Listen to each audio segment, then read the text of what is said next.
his love in more ways than I can count. And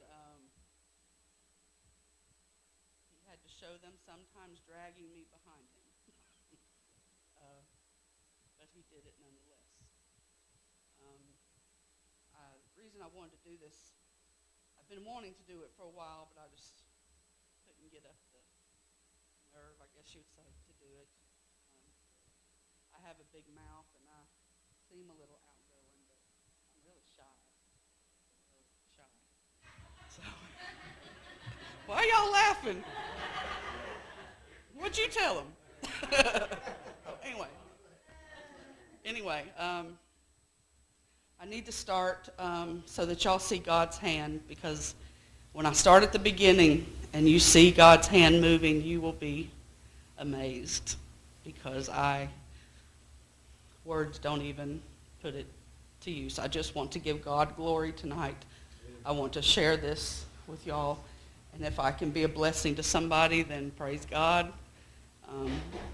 If I bore you to death, then just nod off. I don't care. I was working at Department of Children's Services.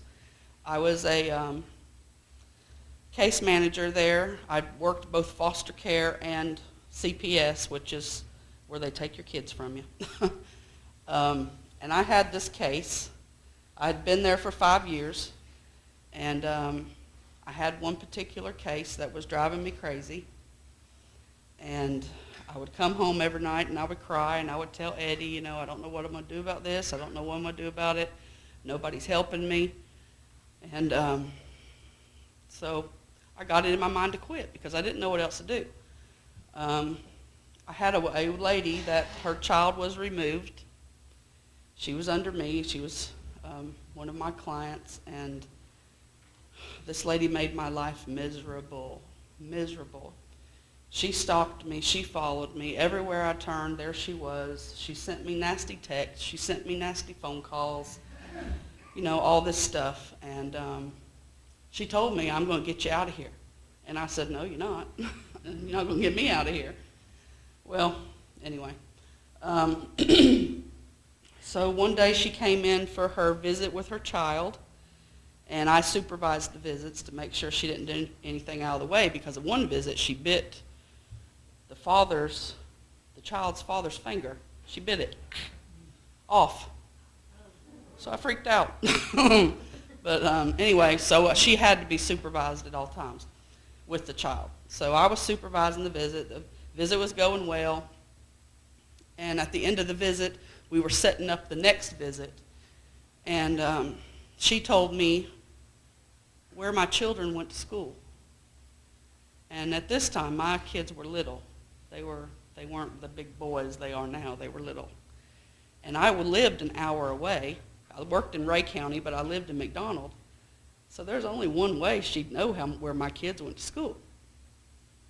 So I immediately went to my supervisors, and I said, look, she just told me where my kids went to school. Y'all need to do something. You need to just get her off my caseload. That's all I wanted. Just get her off my caseload. Well, their response to me was, no, we're not going to do that, because she's going to do the same thing to the next caseworker. So I said, all right then, there's my notice. See you later. Well, my only issue was at the time, I was the one carrying insurance for my family. Because at that time, Eddie's worked and offer it. And so I was the insurance carrier. And so I was real scared and thinking, what are you doing, Kelly? You're going to lose this insurance, blah, blah, blah, blah. So I had that on my mind, and I get a call one day at work, and it's Eddie. And he said, are you sitting down? I said, no. And he said, well, you might ought to sit down. So I sat down. He said, I just got called into the office, and I'm thinking, oh, God, he's going to lose his job too. Here I am quitting. He's going to lose his job too. He said, they just called me into the office and told me that starting next month, the 1st of next month, I got insurance. But God. And not only that, but it was the exact same insurance that I was carrying. So I didn't have to change doctors. I didn't have to do anything, just moved it right on through. So that was the start of all this. And so I went home, I quit my job at DCS. I went home. Grayson was a little fella, and he started walking with a limp. He would walk, and his foot would turn in like this. And him and Elijah wrestled around all the time, and so I thought, they just roughhousing. Elijah's hurt him. I'm not one to take my kids to the doctor every time they have a snotty nose, so I didn't take Grayson to the doctor because I just figured, Elijah roughhousing, it probably hurt some. He'll be all right in a few days. Well, this continued and continued, and then he started complaining about his leg hurting. It's hurting all the way up, Mama. It's hurting at my knee, Mama. It's hurting at my thigh, Mama. So I was like, okay, maybe it's gone a little bit more than maybe Elijah hurt him. Well, we were at my mom and dad's one day, and Grayson was playing around, and they were noticing him walking. And then now he started to have a limp. And so my mom says, you need to take him to the doctor. I said, I know I need to take him to the doctor, Mama. So I'm trying not to make a big deal of this. It's going to be all right. They just got hurt somehow. It's going to be okay. Well, then my brother happened to call. So then my brother jumped on me. I'm stubborn.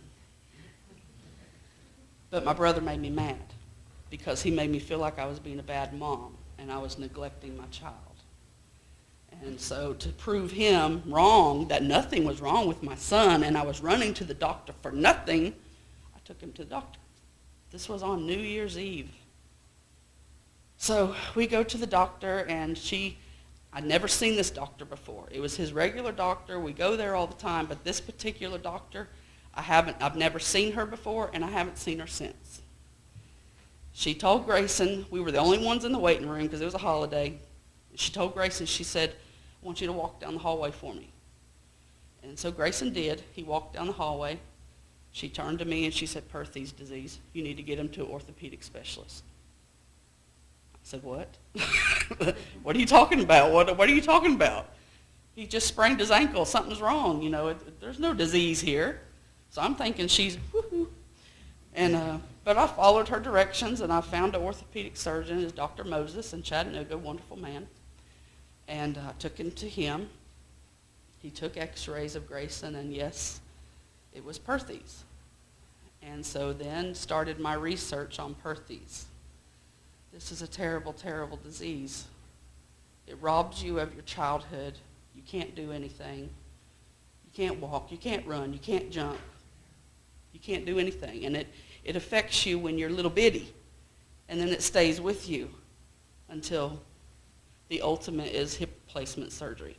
And that's what Grayson's looking at in the future, unfortunately.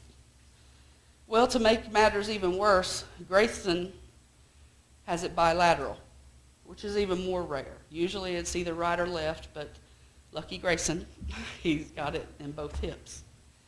And so we went with Dr. Moses, and he said, I've had experience with this. I don't like this disease because it's tricky and it's this and it's that. And he said, but I'll do what I can to help Grayson, but you may have to find somebody else. And I was like, okay, all right. So he wanted to go in and do surgery on Grayson, and he wanted to put a shelf in his hip. And the shelf would kind of be like this, and it would cup the hip, the femur head, and just kind of cup it to keep it where it was at. So we were all set for the surgery. They were going to do it at Erlanger. And he went in that morning. They took him back, and 20 minutes later, Dr. Moses came back in there. And I thought, oh, this is not good, because he done told us it's going to take several hours. 30 minutes, he's back in there. So I was like, okay, what's going on? He said, I got in there, and he said, I can't help Grayson. He said, it's beyond me. He said, I can't. He said, the x-rays aren't showing what I just saw. I said, okay, what are we talking about then? What are you trying to tell me? He says, well, I'm going to give you a name of 3 doctors. And he says, you can choose which one you want. He said, they are the leaders of the field in Perthes. He said, but you are going to have to travel because there's nowhere around here. He said, I would not let a doctor around here touch my son. He said, that includes myself. So I said, okay, I can respect that. So I immediately started calling. One doctor was in Boston. One doctor was in Baltimore. The other doctor was in Florida. Well, the doctor that's in Florida and the doctor that's in Baltimore, they were in practice together at one time. And so that doctor branched off and started his own in Hollywood. So I called the doctor in Boston. I sent all the stuff to him so that he could look. He said he couldn't help Grayson. He wouldn't even see him. So I was like, okay. So I went down the list, called the next doctor, and it was Dr. Sean Standard. And I sent all of his stuff. His nurse called me back and said, how soon can you get here? I said, you give me a date, I'll be there. So within a couple of weeks of talking to her, we were on our way to Baltimore to see Dr. Standard. And it was snowing. I remember that, going through the West Virginia mountains in the snow. Was not fun.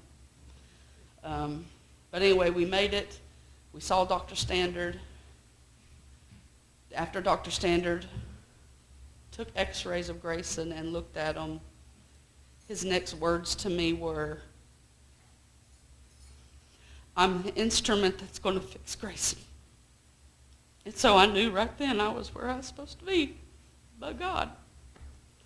So I got peace with that, and he started explaining to me what we were going to do, and I was not ready for what he was saying. Was not ready at all. He said that Grayson's hips had progressed so that his only option at this point in time was what is called an external X-fix. And I brought visuals.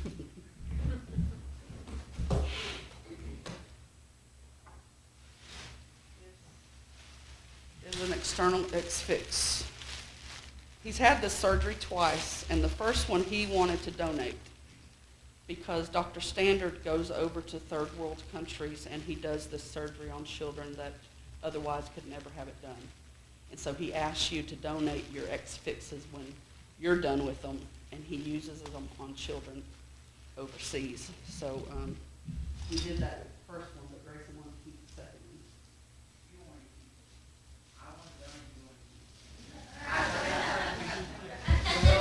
I could have swore you said, I want to keep it, Mama. Whatever you say, son.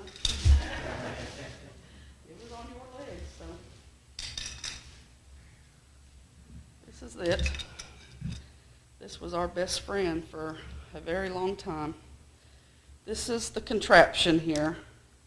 This went around his hip right here. See, y'all can see. If you want to, you can come up here. Yeah.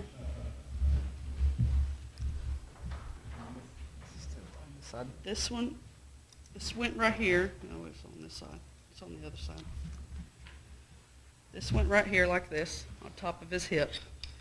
And this connected, hold your little rod. This connected right here and came down like this. And he had pins here going through his leg, pins here, 3 pins here, and then that's how he was for 4 months. And then he had this little puppy right here, and this went, it's connected here. When he slept at night, it was like this. These two I had to connect right here. And what it did, while he was sleeping at night, I had a little Allen wrench. He had his own little toolbox. And I had a little Allen wrench, and I'd have to connect it and then tighten it down. And what it would do is it would separate that bone. So while he was sleeping, it was separating and pulling. And once this was on him and locked down, he couldn't move. So he was just there for the night. So if he had to use the restroom or something, he would have to call me, and I'd have to come and, do all that. He was in a wheelchair, and it wasn't just a standard wheelchair. It was a big old Goliath wheelchair.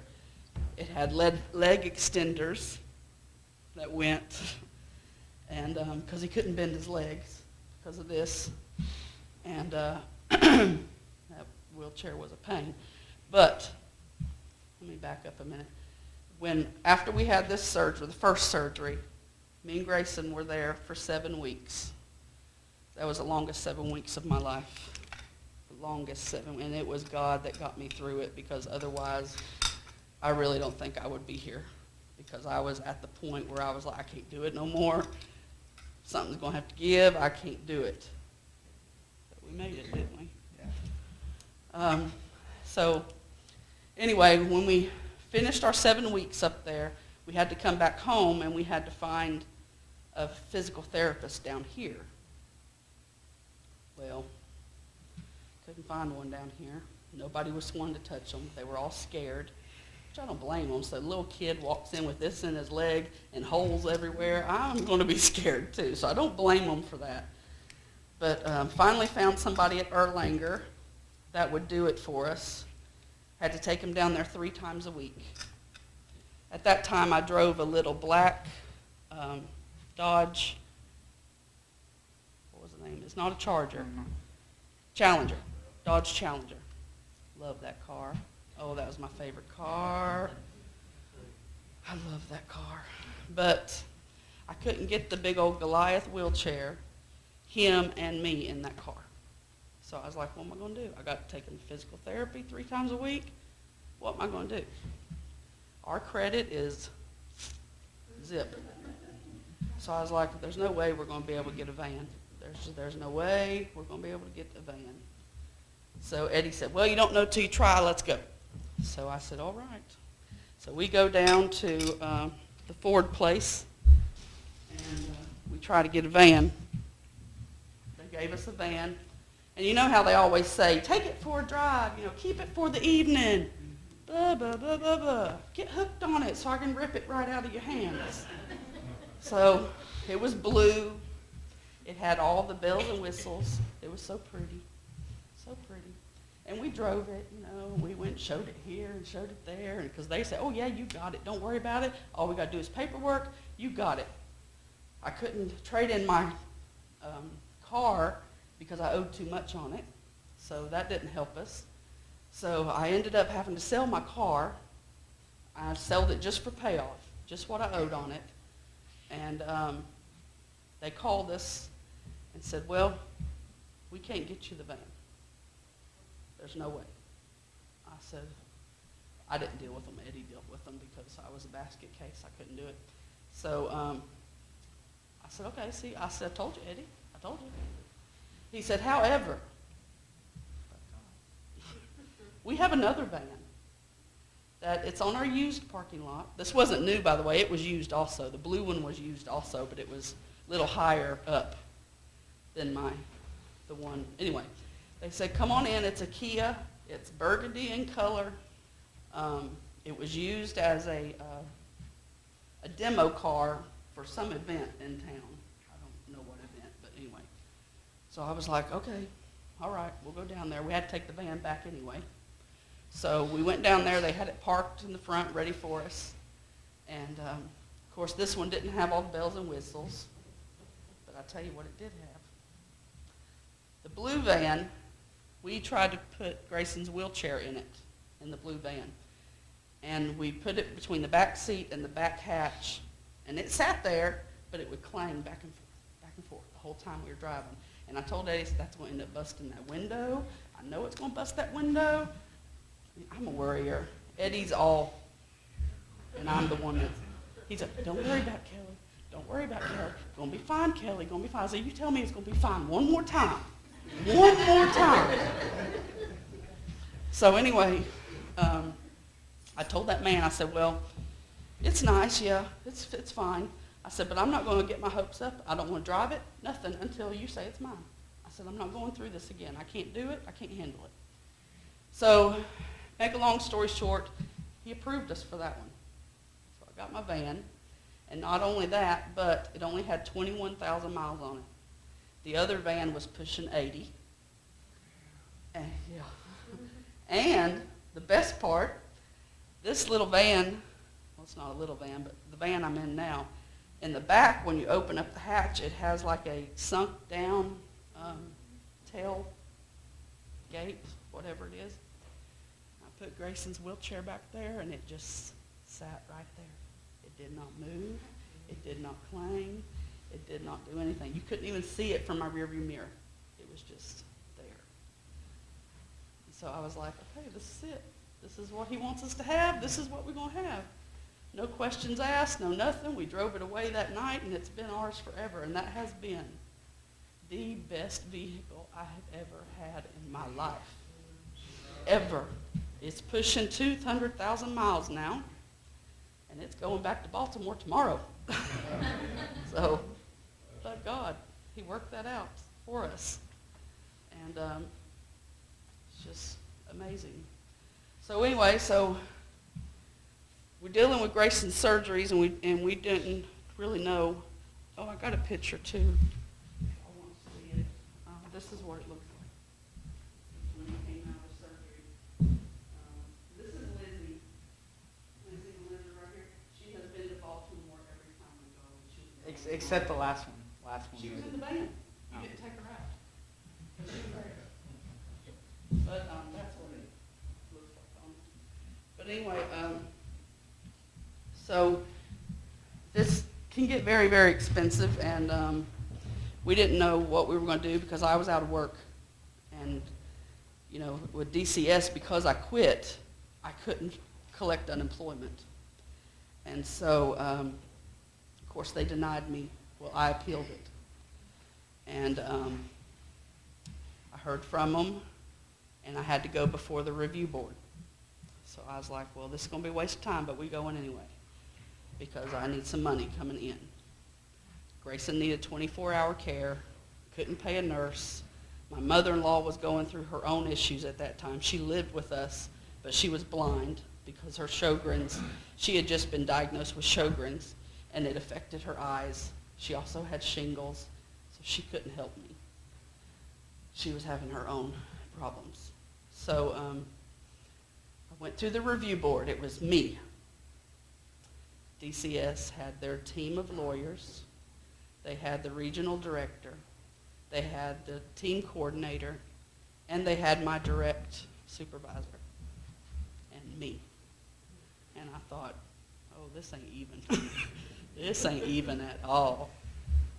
But God.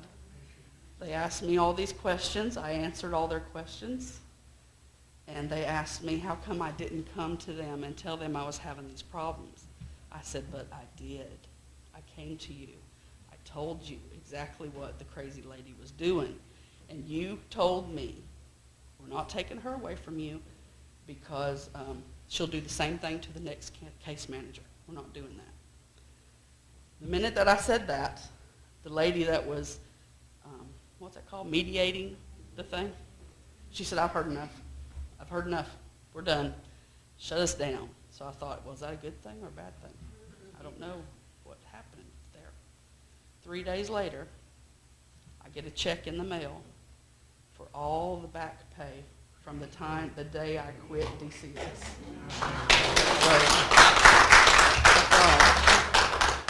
But God. And I was able to draw unemployment for 2 years off of DCS. I stopped drawing February 1st. I went to work at Camelot March 14th.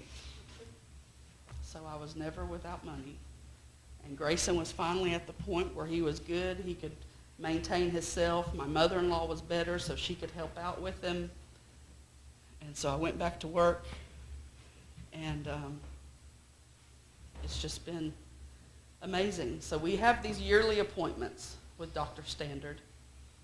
And he started telling us about 2 years ago that we were looking at surgery again. There wasn't going to be any way around it. It was going to have to be done. So I was like, okay. But he said, I'm not going to do it. He said, Grayson is going to tell me when it's time. Because Grayson will know when it's time. His body will tell him. I was like, yeah, right. Grayson don't pay attention to nothing. He ain't going to know when it's time. So that's what we've been doing for the last 2 years. We've just been watching it, taking x-rays, and all that. I got his x-rays right here, too. In case anybody wanted to see them. This one right here shows with the X-Fix. That's what it looked like. They went all the way through his bones, all the way through his hip. Right there. and he had this done twice. Well, when we went to get the first X-Fix off, Dr. Standard was watching him walk, and he says, I don't know how to tell you this, he said, but I'm thinking the left one has collapsed. And I was like, oh no, please no. We took X-ray, and sure enough, the left one had collapsed. So he no sooner got the right one off where, we were right back getting that put on the left. And he went another 4 months with that. So, but anyway, I'm sorry. I'll skip around. I'm sorry. So we've been watching it for, a couple of years. This last time we went back in March, Grayson told Dr. Standard it's time. And Dr. Standard said, that's all I need to hear. So this is a drawing that Dr. Standard did for me, because you got to break this stuff down for me because I don't understand it. But this is what they're going to do to Grayson. This is his bone as it is right now. And they're going to go in and they're going to cut this part out right here, this section. And then they're going to cut this bottom right here, and they're going to push this bone together like that and secure it with pins. Now your hip also has a main artery. That's what this is right here. They're going to have to, and he said this is the most dangerous part, but they're going to have to move that artery. And he said that's where it gets kind of tricky. Your hip also has a knob right here that sticks out. I don't know if you can see it on these x-rays. The one back here, you can see it. But it has a knob that sticks out, and they're going to have to shave that off. Yeah, kind of right there, you can see it. This knob right here. They're going to have to cut that off, move the bone all the way over, and then put that knob back. So that's what these pins are for. So he'll have a total of 4 pins, and then they're also going to have to reshape the head, because see how his head right now of his femur head is kind of looks like a football, because it's growing kind of out of the socket right here. So they're going to have to shave it off and make it perfectly round, which is the way it should be to begin with. So they said it would take about 5 hours, and they're hoping that this will get him through high school, so that if he wants to play sports, or if he wants to hopefully be pain-free, I don't know, this will do it. Ultimately, Grayson is looking at double hip replacement.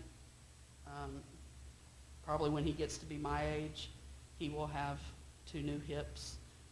Dr. Standard said usually they'll make it to late 20s, early 30s before they have to have one. The only thing with hip replacement is they only last about 6 years, and you can only have it once. So that's what kind of he's looking at.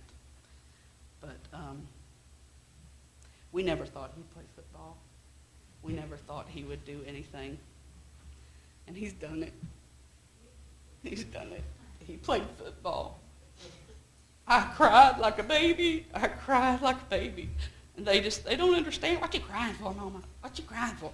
And they don't understand, But to see him out on that field, it was a dream come true. I always wanted boys, because I'm a football fanatic, and I wanted boys to play football. That's what I wanted.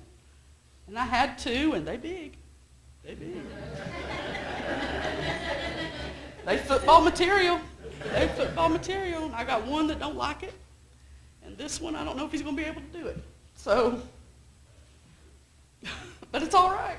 It's okay, because I got, he's walking, and I can't ask for much more than that. I can't ask for much more than that. So that's what we're looking at. That's what we've been through. I'm sure there's tons that I've left out, but you could just see God's hand just work, even when I didn't even know it was working. All that DCS stuff, I didn't know that was God. I didn't know that was God preparing me for what I was going to look at today. I didn't know that. And he just swooped me up and just carried me through. And he's made a way for us. We've never wanted for anything. You know, whatever we needed, we got. I'm sure there's some more stuff I might have wanted, but, you know, that's a want. And I've learned the difference between a want and a need. And but I just want to give him praise. And I know that tomorrow, when we load up that van and we make that drive, that it's going to be fine. It's going to be fine. Because it's all in his hands. I turned it over to him a long time ago. A long time ago, I turned it over to him. And he's carried us this far, and he's not going to drop us now. He's not going to drop us. So I thank you all for your love. I thank you all for what you did for my family this morning. I truly, truly thank you from the bottom of my heart. And I will keep everybody posted. I will let everybody know how he's doing. Anybody that does have buttons, if you would wear them on Wednesday and take a picture, because when he comes out of recovery and he wakes up, I want to be able to show him, look, they're wearing your buttons. They're thinking about you. You know, because he's going to be down for a little while, but, you know, it's all right. Dr. Standard told him he's already been through 2 of the worst surgeries he could go through, and that this surgery would be a cakewalk for him. He said, now, if you had not been through the other 2 surgeries, he said, this one would be pretty hard on you. He said, but you should go through it like a breeze. So that's what I am praying for, and that's what God's going to give us. And so it's going to be fun. Sleeping.